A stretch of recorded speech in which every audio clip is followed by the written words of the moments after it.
Bhagwad Gita is not just a mythology. It teaches you such a brilliant things which are not taught in day-to-day life. In fact, not taught in schools, and I think it cannot be taught in a school because it is written itself in Gita.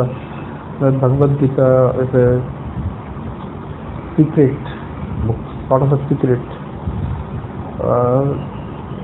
गुप्त ज्ञान है in Hindi. So, but some of the things which I like to state from Gita and which are very simple and yet very meaningful are that very common things. Like Gita talks about having balance in your life. Gita emphasizes that you should not be involved in too much of anything. Gita says that Kam, Krodh, Rag, Dvesh, these are the worst enemy of human beings. Now what is Kam? Kam is desire. You should not have extreme desire for anything. Krodh is anger. You should not be too angry on anyone. Rag is too much of attachment, that you should not be loving somebody to extreme. And Dvesh means too much of a hatred. You should not be hating anybody with, I think hating is a general word. Should not be too much. You should not involve yourself in hating somebody too much, because in day-to-day life you will encounter some experiences from which you will start to neglect somebody. But neglecting is a different thing. But you should not start hating anybody. You should not extremely hate somebody, because it will only lead to your downfall. Gita again says a very, very nice thing is that Gita says that you should not be that sukh dukh, or sukh means happiness and dukh means sorrow.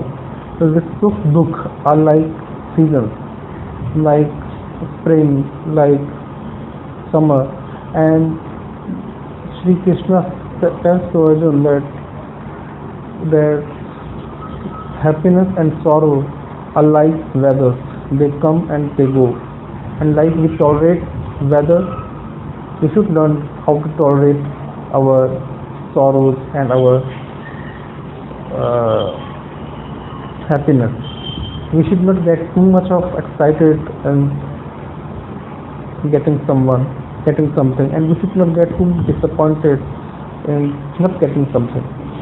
Even if we get disappointed, we should not take it on ourselves. We should think positively that time will take care of this, and I will forget this thing with time, or it will be not in my center of my brain, and it will be moved by somewhere else, and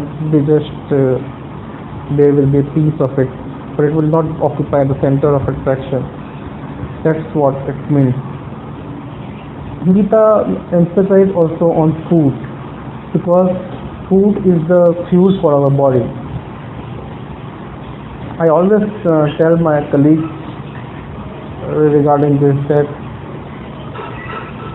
if you are suppose a Jaguar or a Rolls Royce, it doesn't matter if I fill kerosene inside your fuel tank.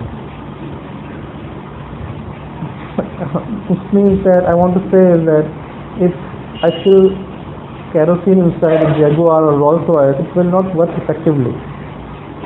So it doesn't matter how good your body is, but if you will fill your body with junk food, it is not going to help you. Now, what is junk food? That today, when we talk about this thing, we think that the dal, ghar ki dal is good food, but the thing is that we the humans have distorted things so much that it's very difficult to identify what is wrong and what is good, what is bad. So,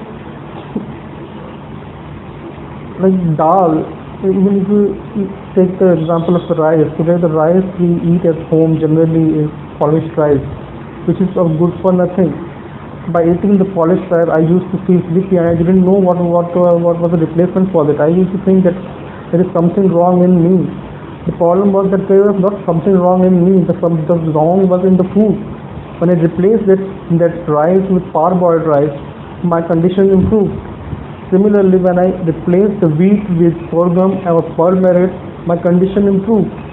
So what I did, I just changed the food, and I become again a Rolls Royce, again a Jaguar. What I mean to say is that I became an efficient working car. So that's what your body is all about. And there are a lot of things which I will discuss, but I think we should go by small video size only.